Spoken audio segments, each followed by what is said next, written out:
పెళ్ళైనా పండగైనా వేడుక ఏదైనా పట్టు చీరల ప్రత్యేక వేదిక వారాహి సిల్క్స్. ఎస్సీ వర్గీకరణ పైన మీ అభిప్రాయం ఏంటి? అసలుకి ఓ సామాజిక వర్గము అంతా కూడా వ్యతిరేకించింది కదా, అంటే సుదీర్ఘకాల పోరాట ఫలితం. ఎడ్యుకేషన్ జరగాలి. వర్గీకరణ అనేది చాలా సుదీర్ఘమైన ఉద్యమం. అది 30 సంవత్సరాల పైచులుగా జరుగుతూ ఉంది. దానిలో నేను కూడా నాకు చేతనైన సహాయం చేస్తున్నాను. అది జరగాల్సిన సమాజంలో అట్టడుగు వర్గాలు మాకు న్యాయం కావాలని అడుగుతారు. దాంట్లో తప్పే ఉందాడా? మీరు ఒక గమనించండి, హిస్టరీలో మీకు మీడియా ద్వారా వెళ్ళాలి. ఆ మెక్డొనాల్డ్ అవార్డు అని ఉంది అంబేద్కర్ గారికి, గాంధీ గారికి మధ్య. అప్పుడు భారతదేశంలో ఉన్న వాళ్ళందరికీ ఒకే అసెంబ్లీ సీట్లు ఉండాలంటే అందరికీ అసెంబ్లీ సీట్లు ఒకటే ఉంటే దళితులకు అన్యాయం జరుగుతుంది, దళితులు మాకు వేరుగా ఉండాలి అని చెప్పి అంబేద్కర్ గారు బ్రిటిష్ ప్రభుత్వాన్ని మెక్డొనాల్డ్ని అడిగాడు. అందరూ చాలామందితో మాట్లాడిన తర్వాత ఫస్ట్ రౌండ్ సెకండ్ రౌండ్ కాన్ఫరెన్స్లో నీకు అది మెక్డొనాల్డ్ అవార్డు కింద ఇచ్చారు. ఏమని ఇచ్చారు? దళితులకు ప్రత్యేక నియోజకవర్గాలు ఇచ్చారు. ఇస్తే గాంధీ గారు పూనా ఎర్రవాడ జైల్లో నిరాహార దీక్ష చేశాడు. దాన్ని పూనా ప్యాక్ట్ అంటారు. ఏంటది? గాంధీ గారు ఏమన్నాడు? అందరం కలిసి ఉండాలా, దళితులు వేరు కాదు, హిందూ సమాజంలో భాగమే దళితులు కూడా, మీకు ప్రత్యేక రిజర్వేషన్లు వద్దన్నాడు. కలిసి ఉండాలని గాంధీ అన్నాడు. అంబేద్కర్ గారు మేము వేరుగా ఉండాలి, మీతో కలిసి ఉంటే మాకు న్యాయం జరగదు అన్నాడు. అంటే ఏంటి అంబేద్కర్ గారి ఉద్దేశం ఏంటి? కలిసి ఉంటే మాకు ఏం జరగనివ్వరు, మీ పెత్తనే జరుగుద్ది అనే ఉద్దేశం అయింది. అలాగే వర్గీకరణలో నువ్వు 100% రిజర్వేషన్ ఉంటే నువ్వు 100%లో నువ్వు వెళ్లకుండా 15% నీకు ఎందుకు ఇచ్చారు? 15% ఎందుకు ఇచ్చారంటే నువ్వు 100% ఉంటే నీకు దక్కవు కాబట్టి, నీకు ఒక్కటి కూడా రాదు కాబట్టి. అలా నీ 15%లో నాకు దక్కట్లేదు కాబట్టి నాకు 6%, 7% కావాలని నేను అడుగుతున్నాను. నేను తప్పే ఉన్నాడా? ఆ రోజు అంబేద్కరు గాంధీ గారి డిబేట్లో జరిగింది, ఈరోజు వర్గీకరణలో జరుగుతుంది ఒకటే. ఈరోజు అంబేద్కర్ని ఫాలో అయ్యేవాళ్ళే వర్గీకరణ వ్యతిరేకించడం అంటే అంబేద్కర్ గారిని వ్యతిరేకించడం. గాంధీ గారు కూడా కలిసి ఉందామన్నాడు అందరూ. నీకు రిజర్వేషన్ వచ్చినప్పుడల్లా గుర్తుపెట్టుకోండి, ఈ భారతదేశంలో రిజర్వేషన్లు వచ్చినప్పుడల్లా కలిసి ఉందాం, విడదీయొద్దు అంటారు. మండల్ కమిషన్ వచ్చింది, మురళీధర కమిషన్ వచ్చింది. ఎప్పుడు వచ్చినా దేశాన్ని విడదీస్తున్నారంటారు. మరి వాళ్ళ కింద వాడికి సహాయం ఎట్లా చేయాలి? లాస్ట్ పర్సన్కి ఎట్లా సహాయం చేయాలి? అందుకే కదా రిజర్వేషన్ వచ్చింది, అందుకే కదా రాజ్యాంగంలో అంబేద్కర్ గారు పెట్టింది. అది లాస్ట్ పర్సన్కి ఇస్తే మళ్ళీ ఇది అందుకున్నవాడు ఒప్పుకోరు. అందువల్ల వర్గీకరణ జరగాలి, న్యాయమైంది. బట్ అయితే వాళ్ళు చెప్తున్న గ్రీవెన్స్ కూడా ఏమైనా ఉంటే విని సార్ట్అవుట్ చేయాలి. ఇక ఫైనల్గా డొక్కా గారి యొక్క పొలిటికల్ గోల్ ఏంటి అసలుకి, అచీవ్మెంట్? అంటే కాంగ్రెస్ పార్టీలో ఉన్నప్పుడు నేను చాలా డ్రీమ్స్తో వచ్చాను. రాష్ట్రం విడిపోయిన తర్వాత రకరకాలుగా జరిగింది. ఇప్పుడు ప్రజెంట్ సిచ్యువేషన్ మీకు చెప్పాను నేను. ఇప్పుడు ఏం లేదు, ప్రజల్లో ఒక కల్చరల్ యాక్టివిటీస్ చేసి కింద సమాజాన్ని ఒక కల్చరల్గా ఒక హై పొజిషన్లో తీసుకెళ్ళాలి. వాళ్ళకి కొన్ని సిస్టమ్స్, కొత్త సిస్టమ్స్ నేర్పించాలి, కొత్త ఆలోచనలు నేర్పించాలి. సమాజంలో వాళ్ళకి గౌరవం తేవాలి. వాళ్ళకి అత్యధిక సమాజం ఏ విధంగా ఆలోచిస్తుందో అలాంటి ఆలోచనలు కింద సమాజం రావాలి, వాళ్ళు ఎదగాలి, సమాజంలో వాళ్ళ గౌరవం పొందాలి. ఆ విధంగా కొన్ని కార్యక్రమాలు చేస్తూ ఉన్నాను. ఇది ఇంకా విస్తృతం చేస్తాను వాటిని.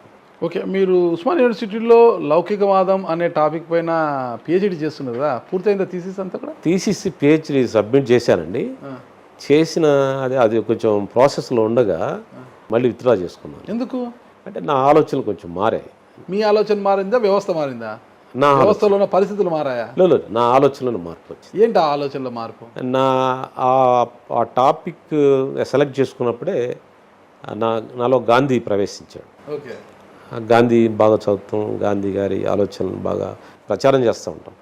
ప్రతి సంవత్సరం గాంధీ గారి జన్మదినం, వర్ధంతి కార్యక్రమాలు, నెల గాంధీ అనే కార్యక్రమాలు, ఈ విధంగా డిస్కోర్సెస్ కండక్ట్ చేస్తూ ఉంటాను. గాంధీ గారి గురించి కొన్ని పత్రికల వ్యాసాలు కూడా రాశాను నేను. బహుశా అంటే మీరు చెప్తే కొంత ఈ పార్టీలు మారటం వల్ల నాకు కూడా సిగ్గుగా ఉంది, కానీ నా పర్సనల్ లైఫ్లో, నా ఆలోచనలో, నా థింకింగ్లో ప్రతి అంశంలో గాంధీ గారు ఉంటారు. నా డైలీ లైఫ్ అబ్జర్వ్ చేస్తే కానీ అర్థం. నేను ఒక అవినీతి చేయలేదు, అబద్ధం ఆడలేదు, లేకపోతే కొత్త భాష కొంచెం ఇంప్రూవ్ చేయను, నా కాన్షియస్గా చేయను. ఒకళ్ళు పొరపాటు చేసినా మళ్ళీ నేనంటే వాళ్ళు సారీ చెప్తాను. ఫ్లోలో ఏదైనా అన్నా పొరపాటు అయిందని చెప్తాను. నేను తప్పు చేయను. నేను చాలా నా కాన్షియస్. మా అమ్మ ఒప్పుకోదు, మా అమ్మ కనిపిస్తుంది నాకు వెంటనే. అమ్మగారి పేరు ఏంటండి? లోలమ్మ. నాన్నగారి పేరు? భిక్షం. ఏం చేశారు వారు? మా నాన్న టీచర్గా చేశారు. ఓకే, టీచర్ కుమారుడు. మీ స్వగ్రామం మీద? గురజాల. ఎంతమంది సంతానం వారికి? మేము 6 సిస్టర్స్, మేము 2 బ్రదర్స్. 8 మంది. మీరు పెద్దవారా? మా అన్నయ్య పెద్దవాడిని చనిపోయాడు. మా సిస్టర్స్ కూడా 2 చనిపోయారు. ఇప్పుడు ఒక 4. మీ స్టడీస్ అంతే కదా చెప్పి నా స్టడీస్ గురజాల ఇంటర్మీడియట్ వరకు అండి. డిగ్రీ మాచర్ల, యూనివర్సిటీ ఇక్కడ నాగార్జున యూనివర్సిటీ. ఏ సబ్జెక్ట్లో చేశారు? లాలోని పిహెచ్డి కూడా. డిగ్రీ మాచర్ల అంటే మళ్ళా డిగ్రీ లా చేశారు. డిగ్రీ లా చేశారు. లా ఏసీ కాలేజీ. డిగ్రీ నేను BSc biological science. Okay okay. ఇంకా మళ్ళీ మెడిసిన్ నేను మెడికల్ ఎంట్రన్స్ కూడా రాశాను. ఓకే. రాలే, అది ఏదో 2-3 మార్కులు పోయింది. ఓకే. తర్వాత మీరు రైల్వేస్లో ఏదో టచ్ లీగల్ అడ్వైజర్గా ఉన్నాను. ఓకే, రైల్వేస్కి లీగల్ అడ్వైజర్గా ఉంటూ తర్వాత రాజకీయాల పట్ల ఆకర్షితులై చిన్నప్పటి నుంచి రాజకీయాలు ఉన్నాయి. ఓకే. స్టూడెంట్ పాలిటిక్స్ నుంచి ఉన్నాను నేను. ఓకే. విద్యార్థి రాజకీయాల్లో ఉన్నాను. ఆ తర్వాత అదొక పాయగా వస్తూ ఉంది రాజకీయ కుతూహలం. అట్లా 99లో కూడా ట్రై చేశాను టికెట్. 99 కూడా దగ్గరగా ఢిల్లీ దాకా పోయింది, నా పేరు మిస్ అయింది. తర్వాత 2004కు వచ్చింది టికెట్. ది బెస్ట్ స్ట్రైట్ చెప్పండి, మొహమాటం లేకుండా చెప్పండి. రాజశేఖర రెడ్డి గారిని చూశారు, రోషయ్య గారిని చూశారు, కిరణ్ కుమార్ రెడ్డి గారిని చూశారు, అంతకుముందు చంద్రబాబు నాయుడు గారిని చూశారు. అంటే రాజశేఖర రెడ్డి గారి నుంచి మీరు రాజకీయాల్లో ఉన్నారు కాబట్టి మళ్ళీ చంద్రబాబు నాయుడు గారిని చూశారు, జగన్మోహన్ రెడ్డి గారిని చూసి మళ్ళీ బాబు గారి దగ్గరికి వెళ్ళారు. ఎవరు బెటర్ అంటారు వీళ్ళలో? ఒక్కొక్కరు ఒక స్టైల్ అండి. రాజశేఖర రెడ్డి గారికి ఉన్న ప్రజాదరణ, ఆయన స్టైలు, అదొక అప్రోచ్. ఆయన దగ్గర ఏంటంటే నాలాంటి వాళ్ళని దూరంగా ఉన్న పిలిచి గౌరవించేవాడు ఆయన. అదొక స్టైల్. బాగా మాస్ లీడర్ ఆయన, మంచిగా ఎంకరేజ్ చేస్తారు. పేదల పట్ల కూడా కొంచెం కైండ్ హార్ట్. చంద్రబాబు గారి స్టైల్ ఏంటంటే సబ్జెక్ట్ ఉంది, నాలెడ్జ్ ఉందంటే బాగా ఎంకరేజ్ చేస్తాడు. బహుశా నేను కంటిన్యూ అయ్యి ఉంటే నన్ను ఏ స్థాయిలో పెట్టుండేవాడు. నాకు ఎక్కడో ఇన్కన్వీనియన్స్ వచ్చి నేను అది కూడా వైసీపీలో ఉన్న మిత్రులు, స్నేహితులు వీళ్ళ సాంగత్యం వల్ల దెబ్బతిన్నాను. దెబ్బతింటే పాపం వాళ్ళేదో ముంచారని కాదు, అక్కడికి వెళ్ళాక జగన్ గారు మారిపోయారు. తత్వం బోధపడింది. జగన్ గారు ముఖ్యమంత్రి అయ్యాక ఆయన మారాడు. ముఖ్యమంత్రి అయిన 2-3 నెలల తర్వాత అసలు ఆయన విశ్వరూపం బయటకు, అసలు మనిషి బయటకు వచ్చేసాడు. బయటకు వచ్చి ధ్వంసం చేసుకున్నాడు. ఇంత పరిపాలన చేశాడు, సంక్షేమం చేశానని పేరే కానీ అంత చెడ్డ పేరు తెచ్చుకోవాల్సిన అవసరం. రాజశేఖర రెడ్డి గారికి జగన్ గారికి తేడా ఏంటి? నో మ్యాచ్ అండి. రాముడు రావణాసురుడు తేడా ఉంది. మరి రోషయ్య గారిని, కిరణ్ కుమార్ రెడ్డి గారిని చూసారా? రోషయ్య గారు మెచ్యూర్డ్ పర్సన్ కదండి. కిరణ్ కుమార్ గారు అంత మెచ్యూర్డ్ లేదు, లేకపోతే తన చేతనే గవర్నెన్స్ చేశాడు కానీ కిరణ్ కుమార్ రెడ్డి అంత ఫెయిర్ మనిషి కాదు.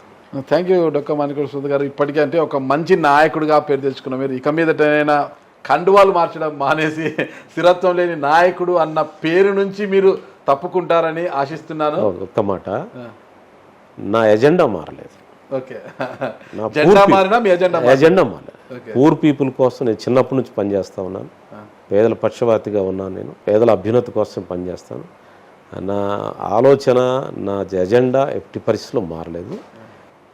ఎక్కడో ఉండాలి కాబట్టి ఉంటుంది. అద్దిల్లు మారినా డొక్క గారు ఎజెండా మారు. ఓకే, ఖచ్చితంగా మీరు అలాగే ముందుకు పోవాలని కోరుకుంటానండి. Thank you. నమస్తే అండి. సుమన్ టీవీలో మీ పర్సనల్ అండ్ బిజినెస్ ప్రమోషన్స్ కోసం కింది నెంబర్కి కాంటాక్ట్ చేయండి.